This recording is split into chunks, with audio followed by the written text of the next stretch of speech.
Hola, ¿qué tal? Soy la ingeniera Analía Figueira y en esta clase de ingeniería ambiental vamos a ver un poco sobre recurso solar.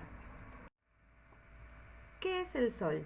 El Sol es una estrella que le entrega una cantidad muy abundante de energía a la Tierra. Es el principal factor para moldear el curso de la evolución de la Tierra.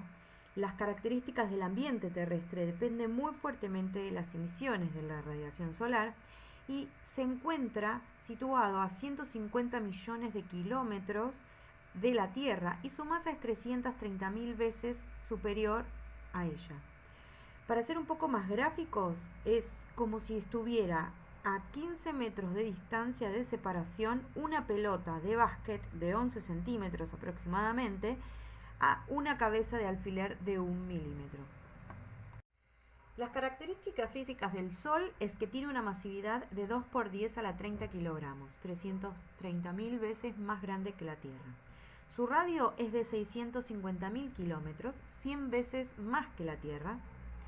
La temperatura en la superficie es de 6.000 grados centígrados, 5 veces más alta que el punto de fusión de hierro. Si hablamos de plasma solar, es un gas altamente ionizado constituido por helio e hidrógeno. Suceden múltiples reacciones nucleares que son fuentes de la energía que está generada en el Sol, es radiada continuamente al espacio y que controla la actividad solar. El núcleo es muy pequeño y contiene la mitad de su masa y es responsable del 99% de su energía. Y si hablamos de su composición química, como vemos en el cuadro, estamos hablando que tiene hidrógeno, que tiene helio, en un 75% de hidrógeno y 25% de helio. Después también tiene oxígeno, carbono en menos proporción, nitrógeno, neón, hierro, silicio, magnesio y azufre. Y otras composiciones químicas que al ser tan pequeñas no se han tomado en cuenta en este cuadro. La energía proveniente del Sol es el resultado de una fusión termonuclear. Las reacciones de fusión que tienen lugar en el Sol se producen con la fusión de dos núcleos de hidrógeno para formar un átomo de helio, liberando así en el proceso una gran cantidad de energía en forma de radiación electromagnética que alcanza la superficie terrestre y nosotros la percibimos como luz y calor. El Sol presenta una estructura en capas, esféricas o capas de cebolla. Las fronteras de estas capas es muy difícil de preestablecer, sin embargo se encuentran determinadas por una función física que es diferente cada una de la otra. La primera capa que vamos a establecer es el núcleo. El núcleo tiene un diámetro de 600.000 kilómetros y una temperatura de más de 13.600 millones de grados Kelvin. Es donde aporta la mayor parte de la masa y donde se producen los mayores procesos de fusión termonuclear. A continuación vamos a ver la zona radiactiva, donde el diámetro de esta zona es de 300.000 kilómetros y su temperatura es 8 millones de grados Kelvin. Seguido a esta está la zona convectiva, con un diámetro un poquito menor de 140.000 kilómetros y una temperatura también un poco menor de 5 millones de grados Kelvin. A continuación vamos a ver la fotosfera o esfera de luz, con un espesor de 500 kilómetros de masa gaseosa incandescente con una temperatura de 6.000 grados Kelvin. Luego las manchas solares, que es la zona más fría del Sol, que poseen una temperatura de 4.000 grados Kelvin. Luego vemos la cromósfera, que tiene un espesor de 3.000 kilómetros y una temperatura de 60.000 grados Kelvin. Finalmente vamos a ver la corona, que es la envoltura exterior de gases como plasma que se extiende en más de 1 millón de kilómetros. Y en algunas veces vamos a ver protuberancias que son grandes explosiones que suceden por campos magnéticos. Y a continuación les dejo un video filmado por la NASA para que puedan observar la inmensidad de la estrella solar.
llega de toda esta radiación solar.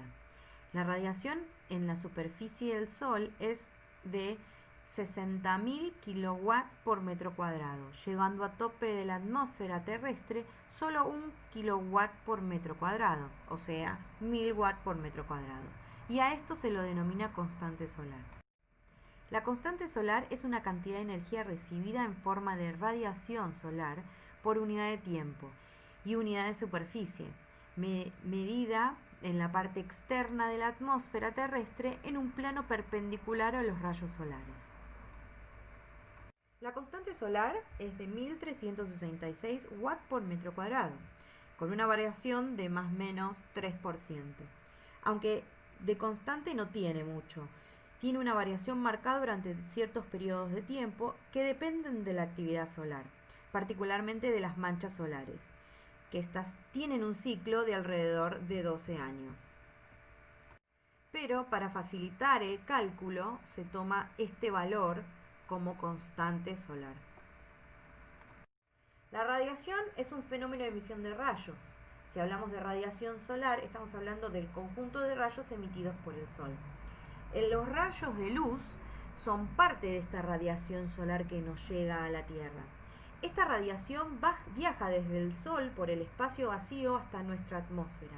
Al llegar a ella, una gran parte la atraviesa, llegando hasta la superficie terráquea, pero otra parte no, se ve reflejada sobre la superficie externa de la atmósfera o vuelve al espacio. Esta radiación se debe a que la energía liberada en el proceso de fusión del interior del Sol toma formas de ondas electromagnéticas, las cuales pueden propagarse sin necesidad de la materia. Por lo tanto, pueden trasladarse en el espacio, trasladarse en el vacío. Como vemos en el dibujo, el 100% de la radiación extraterrestre es absorbida en un 22,5% por el suelo, en un 10,5% está difundida por la atmósfera y absorbida también por el suelo, y otra parte es absorbida por las nubes, que dan un 14,5% de radiación difusa. Además, parte de este 100% de radiación extraterrestre es absorbida por la estratosfera y la troposfera, luego es difundida por la atmósfera que regresa al espacio exterior. También tenemos energía que es reflejada por las nubes y después tenemos energía reflejada por el espacio desde el suelo, porque la Tierra también emite energía. Entonces, el Sol genera energía mediante estas reacciones nucleares, como ya vimos, como ya hablamos. La energía recibe el nombre de radiación solar, también lo nombramos, y transmite esta forma de radiación electromagnética y alcanza la atmósfera terrestre. A formar este conjunto de espectros electromagnéticos de longitud de onda que van de 0,15 micrones a 4 micrones aproximadamente. Después vamos a tener en cuenta el espectro visible que va de 0,4 micrones a 0,78 y el resto del espectro está formado por longitudes de onda inferiores, que son las ultravioletas, y las longitudes de onda superiores, que son más de 0,75 micrones, llamadas radiaciones infrarrojas. Bueno, ahora ya en la Tierra podemos determinar que hay distintos tipos de radiaciones que llegan y que pueden ser aprovechables, como la radiación solar directa, que es un rayo emitido del disco solar y llega en forma directa a la superficie. Tiene un alto valor energético y proyecta sombras. Después tenemos otra parte de los rayos que es radiación solar difusa. Esta radiación es cuando el rayo solar interactúa con distintos elementos como nubes o smog, neblina, y que es procedente de toda la bóveda del cielo, toda la bóveda celeste, excluyendo al disco solar. Tiene bajo valor energético, pero es aprovechable igual y no proyecta sombras. Luego tenemos la radiación solar reflejada o albedo, que es considerada la radiación que la superficie terrestre refleja hacia el receptor. La energía que refleja depende de la materialidad de la superficie de incidencia. Este lugar, esta superficie puede ser un lago, el mar, una edificación, un suelo desnudo, suelo verde, arena. Y acá en el costado vemos cómo sería un albedo en el caso de que estemos sobre la superficie de nieve, donde el albedo es 0,85. El albedo es el porcentaje de reflexión que tiene la superficie, puede ir de 0 a 1. En el caso del albedo de la nieve es de 0,85. Cuando hablamos de suelo, de césped, hablamos de 0,25. Y cuando hablamos de asfalto, hablamos de 0,040. Estos albedos son índices diferentes. A veces están medidos satelitalmente. Y también encontramos, por ejemplo, el albedo en los desiertos, que es del 21%, en bosques, que es del 8%, en lugares que contienen cenizas es del 7%, o en océanos, que podemos encontrar entre un 5 y un 10%. Ahora vamos a analizar qué sucede desde que el sol sale, llega a su punto más alto, donde tiene mayor energía, y luego cae hasta hacerse de noche. Como vemos en el gráfico, lo que sucede, entonces vemos que en el gráfico, en el eje horizontal, son los momentos del día, desde el 0 a 24 horas, y en el eje vertical lo que vemos es la densidad de potencia que entrega el sol en watt por metro cuadrado. Entonces, la curva que se proyecta se llama radiación o irradiancia, que es la potencia o radiación incidente por unidad de superficie. Indica la intensidad de la radiación solar y se mide en watt por metro cuadrado. Hablaríamos de un flujo de potencia. La potencia es algo que se mide en un momento instantáneo. Si contemplamos el área debajo de la curva, vamos a tener la potencia y el tiempo. Entonces vamos a empezar a hablar sobre irradiación o insolación, que en este caso es la integración o suma de las irradiancias en un periodo de tiempo determinado y mide la cantidad de energía solar recibida durante un intervalo de tiempo. Se mide en watt-hora por metro cuadrado. Por eso estábamos hablando de energía por metro cuadrado. Este gráfico que estamos observando es un gráfico que se toma en cuenta un día pleno de sol, sin nubes. En el caso de que existieran nubes, vamos a ver en la siguiente diapositiva, que existe una interferencia en esta campana de Gauss perfecta. Vemos en la gráfica lo mismo que observamos en la diapositiva anterior, pero ahora vamos a definir qué son las horas solares pico, ya que es importante saber este valor para poder formular o calcular el diseño fotovoltaico o térmico solar. En las horas solares pico es una cantidad de horas equivalentes a que el sol siempre entregue la misma cantidad de radiación solar en forma constante, 1000 watts por metro cuadrado. La definición es una unidad que mide la irradiación solar y se define como la energía por unidad de superficie que se recibirá con una hipotética irradiación solar constante, como hablamos de 1000 watts por metro cuadrado. Si volvemos al gráfico y suponemos que existe un rectángulo cuya superficie es exactamente igual a la superficie debajo de la curva de radiación y consideramos que dicho rectángulo tiene un ancho en tiempo, en horas en este caso, y tiene una altura como la magnitud que venimos teniendo en cuenta de 1000 watts por metro cuadrado, ¿cómo calculamos la superficie? Claramente en la del rectángulo lo vamos a calcular como base por altura. Sin embargo, si la igualamos a la superficie de la curva, que es la integral entre 0 y 24 horas, que tiene la variable irradiación y un delta de tiempo a tener en cuenta, ahí vamos a poder determinar cuáles son las horas solares pico. Después de calcular las horas solares pico, que correspondería a la irradiación, que en este caso tiene las unidades watt-hora por metro cuadrado, y dividido 1000, que sería la magnitud o sea, la altura de este rectángulo, que es watt sobre metro cuadrado, voy a determinar cuáles son las horas. Ahora bien, como les hablaba en la diapositiva anterior, si tenemos un día perfecto, vamos a tener el máximo del rectángulo. Vamos a tener la campana perfecta, como vemos en el gráfico de la izquierda. En el caso del gráfico de la derecha, vamos a tener un día con nubes. El rectángulo se achica un poco porque la superficie, la campana, digamos, la superficie es menor, porque la campana no es perfecta. Esto quiere decir a que no llega a los 1000 watts por metro cuadrado. La magnitud de la radiación es un poco menor. Es dependiendo de lo que llega. Si bien se tiene en cuenta la radiación difusa también para el cálculo, no es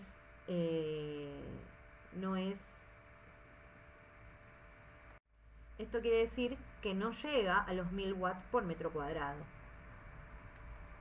Y dando como ejemplo regiones tropicales, que las horas horarias pico pueden ser hasta 7 horas, en un día con mucho sol y sin nubes, entre 2 y 4 cuando está parcialmente nublado, y cerca de 0 si es que llueve todo el día. Esta radiación difusa o directa o global tiene una forma de medirse.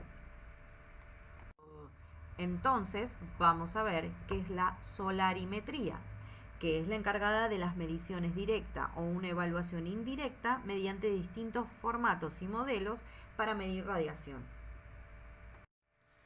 Para hacer estas mediciones tenemos el solarímetro, que contiene un sensor, que es el elemento principal, un equipo que capture los datos y otro equipo que muestre estos datos. En este caso puede ser o un display o una computadora.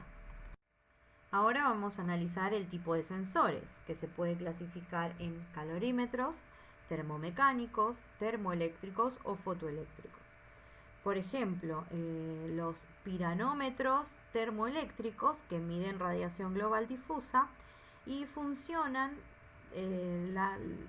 tiene un funcionamiento de que la radiación es directamente proporcional a la diferencia de las temperaturas, utilizando termocuplas. Luego podemos observar el piranómetro fotoeléctrico, que mide radiación global.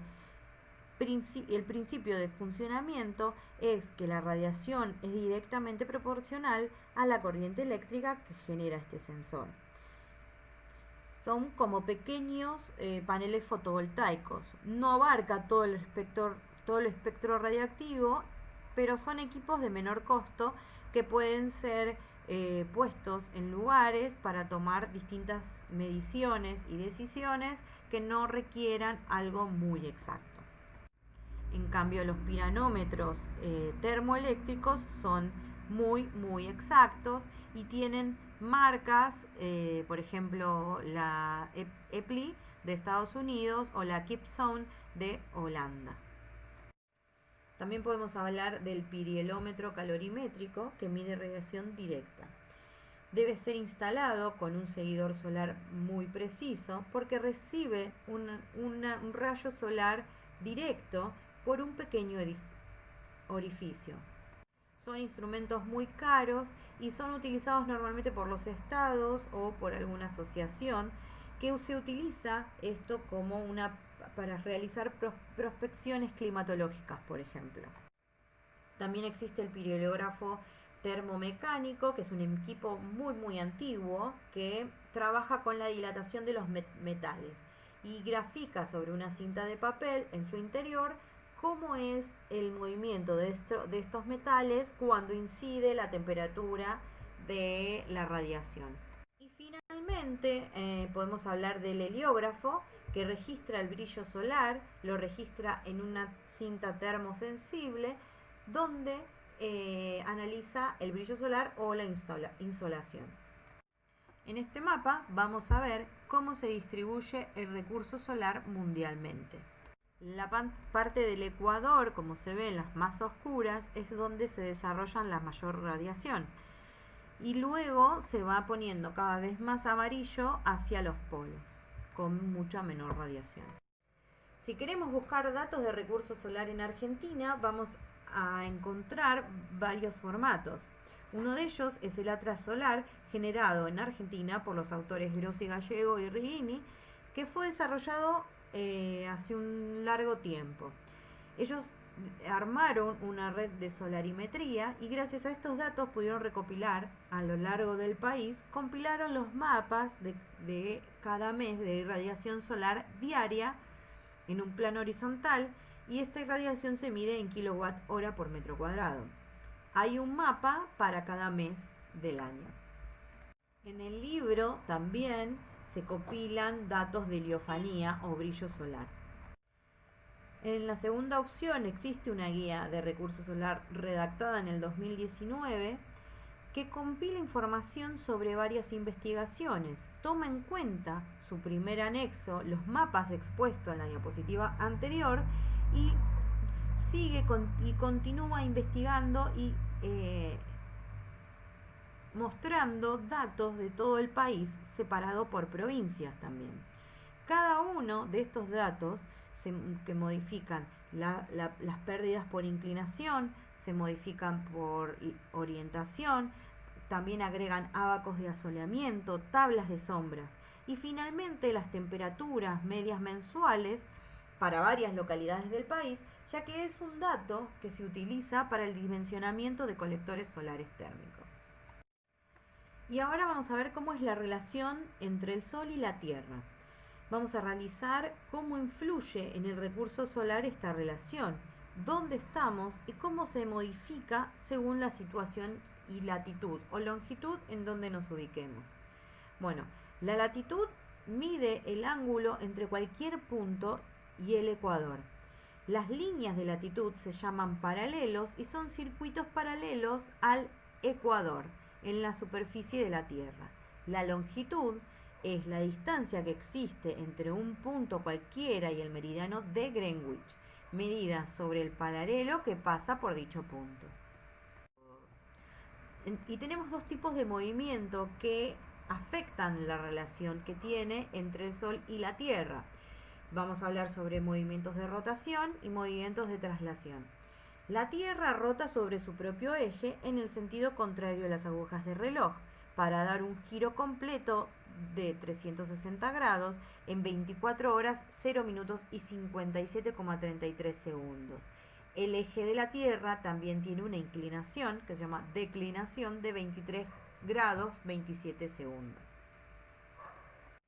La traslación de la Tierra es el movimiento de este planeta alrededor del Sol, que normalmente es en un año, con la velocidad a 30 kilómetros por segundo.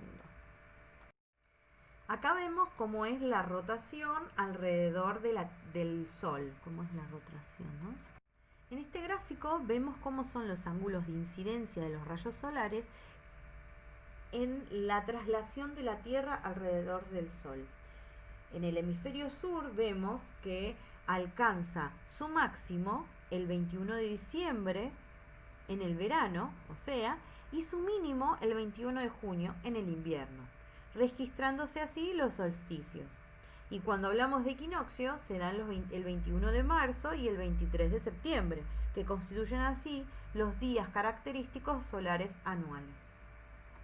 Y ahora vamos a ver desde la perspectiva del ser humano, digamos. Si un observador se coloca en un sitio despejado y prominente, mirando alrededor, recibe la impresión de hallarse en el centro de una inmensa esfera, semiesfera, llamado cielo o bóveda celeste, la cual limita con la superficie de la Tierra en forma de un dilátodo círculo. El horizonte visible es aparente, es la línea de contacto aparente del cielo con la Tierra, la cual limita la superficie terrestre visible desde un lugar. También se llama así al espacio circular del casquete terrestre encerrado en esas líneas. El horizonte divide la esfera celeste de una mitad visible y otra invisible. El punto más alto sobre la cabeza del observador, que dista 90 grados de todos los puntos periesféricos, llamado cenit. Acá vamos a ver dos formatos de la misma percepción desde el ser humano o desde el observador. A la izquierda vemos como el verano, el sol tiene un recorrido de mayor cantidad de horas y vemos que desde la mañana está más alto, es una forma de decir, mientras que en invierno, en el caso contrario, los días son más cortos y el sol está más bajo, más rasante. Cuando hablamos de otoño y primavera, que es una zona, un sector de la recorrido solar intermedio. Por lo tanto, para estudiar el impacto del asoleamiento en un edificio o un dispositivo o en algún colector que funciona con energía solar, como vemos en la imagen de la derecha, es importante hacer un estudio de todas las estaciones del año y, de acuerdo a las orientaciones del edificio o del equipo, los rangos solares de mayor incidencia. Por eso también tenemos que determinar cuáles serían las horas solares pico de la inclinación o de la orientación que estemos viendo en ese caso. Ahora vamos a ver qué es una carta solar. Es una representación gráfica en planta que nos permite obtener la posición del Sol en el cielo con respecto a nuestra ubicación, considerando una latitud específica donde esté situado el observador. Seguimos mirando desde el lado del observador, desde el lado de la Tierra. Se elige una fecha y una hora para obtener el ángulo solar y un ángulo azimut. En definitiva, esta carta solar nos muestra el recorrido del Sol desde el lado del observador. Vemos como en junio el recorrido solar es un poco más corto y en diciembre el recorrido solar es mucho más largo, porque está más horas expuesto el Sol. Vemos más horas el Sol en diciembre que en junio, considerando marzo y septiembre en lugares intermedios. Ahora, ¿para qué sirve la carta solar? Bueno, en el caso de tener que estudiar un sombreado o un asoleamiento, podemos determinar cómo es la silueta de esta sombra y volcarla en una carta solar para ver qué partes del captador o del edificio están sombreados y en qué momento del día. Acá vamos a ver dos tipos de ángulos solares. El ángulo de altura solar, que es un ángulo que está formado por rayos solares dirigidos desde el centro de la bóveda celeste al plano horizontal y se mide a partir del plano horizontal hacia el cenit. Si hablamos del ángulo azimut solar, es el ángulo en grados que forma la proyección del Sol sobre el horizonte, medido en sentido horario en hemisferio norte y en sentido contrario en el hemisferio sur, utilizando las proyecciones sobre el plano horizontal en el punto de observación. El azimut nos muestra la orientación del plano. El azimut 0 sería en el hemisferio sur el norte pleno. En cambio, si yo obtengo un azimut a 30 grados, voy a tener 30 grados hacia el oeste.